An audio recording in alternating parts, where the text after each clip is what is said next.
உங்க வீட்டு சின்ன பிள்ளைங்க இன்னும் மோட்டு பட்லுவும் சின்சானும் தான் பார்த்துட்டு இருக்காங்களா? அவங்க பார்க்க வேண்டிய முக்கியமான 5 சீரிஸ் என்னன்னு நான் சொல்றேன், நோட் பண்ணிக்கங்க. ஏன் இந்த டைனோசர் கூட உட்காந்துருக்கேன்னு பாக்குறீங்களா? இது என்னங்கிறத லாஸ்ட்ல சொல்றேன். ஹாட் ஸ்டார்ல இருக்கிற சோஃபியா த பிரின்சஸ் ரொம்பவே ராயலா இருக்கும், மற்றவங்கள்ட்ட அன்பா இருக்கணும், ஏமாத்தக்கூடாது, உதவி செய்யணும் அப்படிங்கிற பிரின்சிபல்ஸ் தான் இந்த சீரிஸ் ஃபுல்லாவே சொல்லியிருப்பாங்க. குழந்தைங்களுடைய பிஞ்சு மனசுல நல்ல எண்ணத்தை விதைக்கிறதுல இது நம்பர் 1 சீரிஸ். இப்போ ரீசெண்டா ஹாட் ஸ்டார்ல வந்திருக்கிற பஜ்ரங்கி எனக்கு ரொம்பவே பிடிச்சிருந்தது.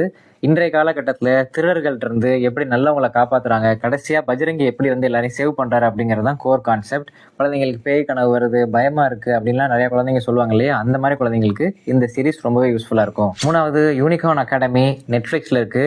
இது பயங்கரமா இருக்கும், ராயலா ரேஞ்சா இருக்கும். இங்கிலீஷ் ஒகாபுலரி இம்ப்ரூவ் பண்ணணும் அப்படின்னு நினைக்கிற குழந்தைங்களுக்கு இது ரொம்ப யூஸ்ஃபுல்லா இருக்கும். 4வது மைட்டி பீம். இது வந்து சோட்டா பீம் கிடையாது, மைட்டி பீம். இதுவும் நெட்ஃபிளிக்ஸ்ல தான் இருக்கு.